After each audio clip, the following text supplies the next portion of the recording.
More fantasy football sleepers. We talked about the running backs and quarterbacks, and now it is time for the pass catchers. I'm giving you a nice variety in this video. We'll talk about a couple of guys ranked just outside the top 40 at receiver who aren't necessarily deep sleepers, right? But are good value picks to buy into in 2026. Very promising flex options with high upside. And then we'll go a bit further down in the rankings to guys that you can get in round 12 or even at a deeper range. And of course, I've got tight ends as well, so let's go ahead and dive right in. Parker Washington, go with me on this because if you're on social media, you're seeing a lot of video quotes around Brian Thomas Jr. finally being healthy and that he's primed for a bounce back season. And I'm not here to argue against that per se because he can absolutely bounce back, look fantastic, and still not be the most productive Jags receiver in 2026. The Jags have depth, which is good and bad, right? And the Jags aren't really trustworthy in terms of looking at who is where and what first team reps really matter in training camp, as we discovered last year with running backs. So I'm going to look at the cold hard facts from 2025. Jakobi Meyers is very versatile, right? But he primarily played on the outside with the Jags last season. It worked very well. They seem to like the way they utilize him. Brian Thomas Jr. obviously plays on the outside as well. And the slot battle was between Parker Washington and Travis Hunter. And yes, while he was healthy, Hunter did play more snaps in general than Parker Washington. That is not a question. And yes, Hunter has big priority draft capital, right? We're still in that weird gray area, though, where we don't really know what the split is going to be between offense and defense for Travis Hunter. There were rumors that he'll play defense mainly, and then the Jags saying, he's a two-way player. We're not changing how we use him. But again, there is no actual way to know. But you know what I do know? I know that that offense was humming last season, and Parker Washington was the preferred target in multiple games over both Jakobi Meyers and Brian Thomas Jr. And if he remains in that slot position, he is in fact set to repeat that type of production. Targeting him was a very effective strategy to pivot off of tougher coverage that was on other receivers. So again, this is no insult to Brian Thomas. But if Brian Thomas is getting clamped down by Denver's secondary, that is how you end up with Parker Washington with a ridiculous 6 receptions on 10 targets for 145 yards and a touchdown, while all the other receivers get none, right? Liam Cohen is a smart coach. He is playing matchups, and it makes all pass catchers very viable options. And Parker Washington became a permanent starter in week 9. Week 9 through the end of the fantasy season, Trevor Lawrence was the overall QB1. Parker Washington was wide receiver 16 in half PPR. And that was not driven by a boom game. No, that was consistently strong production. That was 6 top 20 performances, inclusive of 4 top 12 performances from Parker Washington. If Hunter doesn't go the way of defense, right, obviously that would make things murky, right? I kind of expect that what we will see is primarily on defense with some specialized offensive usage, right? Which would be the ideal situation, because if that happens, then it is wheels up for Parker Washington. So really in all of this, our concern is not what Brian Thomas and Jakobi Meyers are doing. Our concern is whether or not Travis Hunter is primarily lining up on offense. So watch out for that. And if not, Parker Washington. I am not anti-Lad McConkey. I like him. I just think that for his price, I would prefer to bypass his ADP if it's in the top 20 and go with the cheaper option of Quentin Johnston. Johnston and McConkey play very two different roles. They can coexist and be very happy together. And there is more than enough volume for both of them to succeed and more than enough volume for Quentin Johnston to well exceed his ADP. Right now, Johnston has a consensus ranking of wide receiver 47. That ranking doesn't make logical sense, like at all. He is the starting receiver. He is a starting receiver for Justin Herbert in an upgraded offensive system that will push more pass volume, and Johnston has consistently been the deep threat in that offense. That ranking only makes sense if you think that Trey Harris will physically replace his role, which is not likely. Johnston is the one guy in the receiving core that kind of has a stranglehold on his specific role. And that depressed ranking isn't belief that the other receivers are just going to overtake him. It's just more so fantasy analysts' unwillingness to drop their opinions from years ago on Johnston in the draft and recognize that he has worked extremely hard to improve every single year. Yet they are still ranking him as wide receiver 47 when he was wide receiver 25 on the season last season in average fantasy points per game and half PPR, well outperforming his current ranking, and did so in a season where the Chargers' pass game struggled significantly when the injuries started to pile up on the offensive line. Before the injury, specifically to Quentin Johnston, because he suffered an injury as well, but before the injury to Johnston and Joe Alt, Johnston was looking and operating as the wide receiver one, period, over everybody. The ranking is egregious, right? Johnston is giving me 2025 Michael Pittman vibes. Obviously not the same play style, but the fact that Pittman had a very illogical ranking despite the clear upgrades and the fact that he was proven to outperform that ADP. And what happened? He well outperformed his ADP. So basically, we are still getting a constant discount on Quentin Johnston because of the perception of his dreadful rookie season. And I don't think it's going to rise. This discount is crazy. So I talked about Daniel Jones and Tyler Warren in previous videos. The same logic we talked about with Warren applies to Josh Downs, but specifically regarding targets. Lest we forget that Josh Downs was at some point actually tracking better than Alec Pierce and had a more prominent role. Now that is not a negative towards Pierce whatsoever because Pierce's role was downfield. If you have consistently inconsistent and dreadful quarterback play, the guy that plays downfield is going to be the one that suffers the most, right? Because you were at the whim of Anthony Richardson being healthy and chucking the ball downfield. So I am not surprised that we saw a better version of him, a more prominent version of Alec Pierce when they got the clear upgrade to Daniel Jones, who is factually the better quarterback.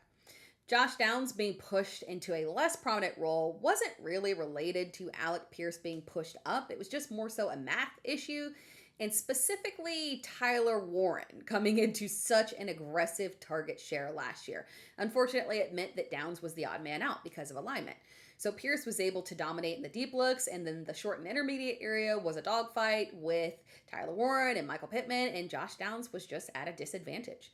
The exit of Michael Pittman without the addition of another pass catcher is fantastic for Downs. My preference is still Tyler Warren, right? We talked about this. And then Alec Pierce, yeah, because he's got the higher ceiling compared to Josh Downs. But Downs is a great pick for his value. We're going to talk about two players here in Ted Hurst and Jalen McMillan. I talked about Emeka Egbuka as a key target for me in drafts previously. I mean, I love him, right? But obviously, somebody has to catch the ball other than Emeka Egbuka.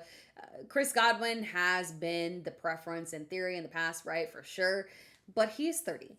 And he's coming off back-to-back seasons where he played less than half the season with extreme inconsistency in production when he was actually playing. I've got a bad feeling that we might have hit a wall with him and that he might be in the portion of his career where even if he does manage somehow to play a full season, we're not getting wide receiver 2 production, right? He might have just aged out, unfortunately, right under our nose, sadly. We know that Cade Otton is really only relevant when all of the receivers go down. Tez Johnson had a little moment, but clearly he took a backseat to all the other receivers when they were healthy. So naturally, it has to be Jalen McMillan or Ted Hurst that is going to be very fantasy relevant this season. Our job this offseason is to figure out which one, right? The Bucs referred to Hurst recently as playing the X role, but not necessarily that he hasn't locked it down, just that logically his role is an X receiver, right? So he has an opportunity to snag this. All reports out of training camp also say that Jalen McMillan looks fantastic on the field, maybe looks the best on the field, quite frankly, between all the receivers. Now, again, it's just OTAs. We will have to see how that plays out, but we know he does have talent. We've seen McMillan pop before in his rookie season. He had an excellent finish to the end of the season with literally 5 straight games with a minimum of 1 touchdown, literally 7 total touchdowns over that time span. And we know why it happened, right? It was specifically because Chris Godwin went down with an injury, right? So I am not specifically tied to a preference between McMillan and Hurst right now. I'm leaving my mind open and trying not to take a hard stance and be ready to invest in the right one once things become more clear. But trust, one of them will hit. Now, logically, they could both hit, right? Because again, we know that McMillan and Godwin are kind of lockstep into the same role theoretically. McMillan could play elsewhere on the field, but that was where he had very effective utilization, right? So we know that McMillan can 1-for-1 replace Godwin. We know that Godwin potentially has hit a wall. It does stand to reason, right? That maybe Ted Hurst has the edge in terms of being the ex-receiver and is the starter, right? And it would be Emeka Egbuka, Ted Hurst, and Chris Godwin. But if Godwin hit the wall and Jalen McMillan is just flat out performing better, I could easily see where by mid-season they start to phase a little bit, and this ends up being Emeka, Hurst, and McMillan as the primary looks from a fantasy perspective. Now let's talk tight ends. I have a very straightforward strategy at tight end this season. I like the top 7. I want to target within the top 7. That obviously ends at Kyle Pitts for me, and the odd man out from that point would be Sam Laporta. If I don't get somebody in that range, then I am wading deeper and I am streaming at tight end. And one of the guys you could start off with would be Isaiah Likely. He is ranked just outside the top 12 at tight end. I talked about my issues with Jackson Dart, the issues being Matt Nagy and Jackson Dart's ADP being too high, but Likely is a fine target. The ADP isn't inflated. Matt Nagy he's a tight end friendly coach, and that's not just the work, obviously, he has done with Travis Kelce. He was tight end friendly in Chicago as well. So while quarterback play might be inconsistent, targets typically will remain steady for the tight end. And bonus, well, not bonus for Malik Neighbors, but bonus for Isaiah Likely from a fantasy perspective. Malik Neighbors' recovery is a bit of a question mark right now without a true timeline. And the Giants added Darnell Mooney, who I do have a very soft spot for in my heart. And they drafted Malachi Fields, who is an okay prospect, not one of my favorites, unfortunately. And they signed Odell Beckham Jr., who the last time we saw him have significant production, my 6-year-old child was not even born yet, right? So it's been a while. Isaiah Likely's path to being the second look behind Neighbors is as clear as humanly possible. And he could be the first look right off the bat if Neighbors doesn't start the season healthy. Similar to Isaiah Likely, Chig Okonkwo could be the second look in the offense. The Commanders' receiving core consists of Terry McLaurin, and Terry McLaurin. That's it.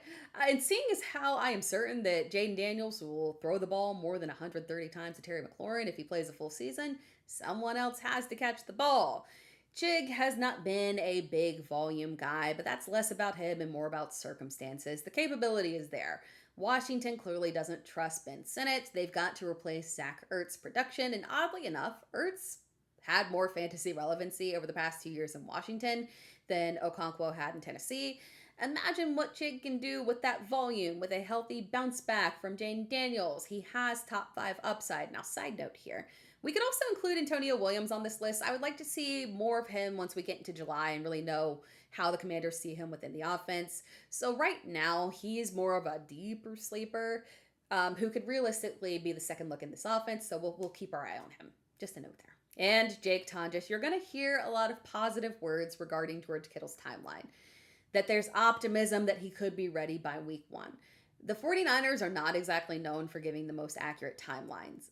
An Achilles torn in January at age 32. Okay, there's optimism. That's great. But the most likely scenario is that he's not going to be ready in week 1. The 49ers have a very specific set of skills. Their system is so good that it can afford them the ability to play without multiple key players and still be able to make the playoffs. They have done it. They have proven it. It ain't that hard. They can and they will hold players as long as they feel like it. And Jake Tonges has proven to be a very reliable fill-in for George Kittle. He is a trustworthy pass catcher who can get you double-digit fantasy points. Now, obviously, his timeline for usage is exclusively for as long as Kittle is out, right? So this is purely an early season streaming option, right? But if Kittle isn't ready to start the season, you could realistically draft Kittle at a very reasonable ADP, put him on IR, and also grab Jake Tonges to hold you over. Not a bad strategy. Thanks for watching this video. If you enjoyed the video, be sure to like the video and subscribe to the channel.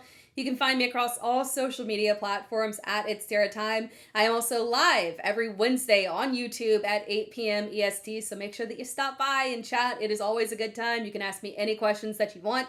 You can also subscribe to my Substack if you want to support me another way.